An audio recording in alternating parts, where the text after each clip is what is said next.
ยินคำนี้ที่หมู่เฮาเว้ากันลินอกหักดีกว่าหักบ่เป็นเคยเว้าลินยามเพื่อนผิดหวังถึงตอนอกหักถือคนหักอกจนพัง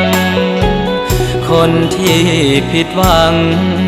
ต้องเอาคำนี้ปลอบใจแฟนเคยเคียงไกล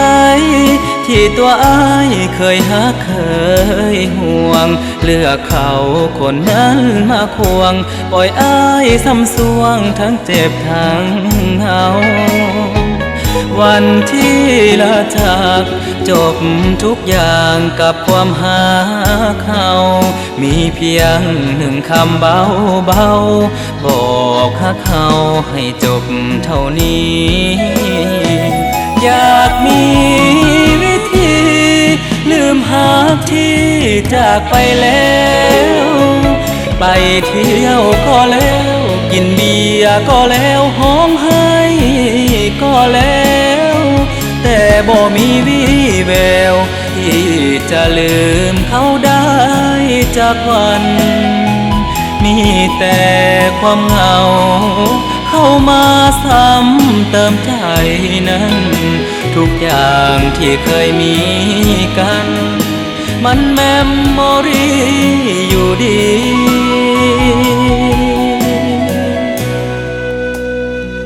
ฐานะคนนี้ตอนนี้ก็คืออกหักง่ายตัดใจลำบากเรื่องความหักคงจำจนตาย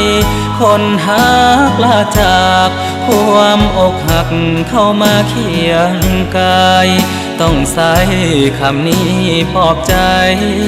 อกหักดีกว่าหักบอกเป็น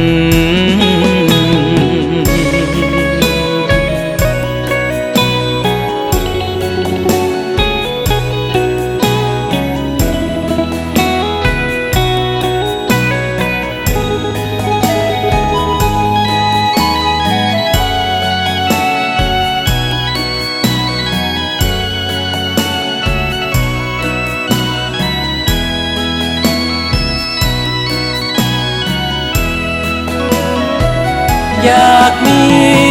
วิธีลืมหักที่จากไปแล้ว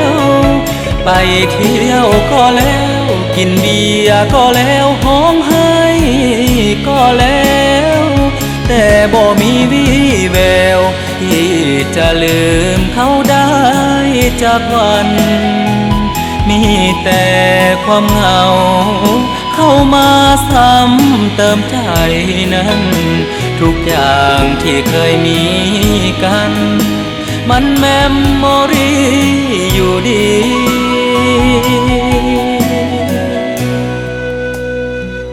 ฐานะคนนี้ตอนนี้ก็คืออกหัก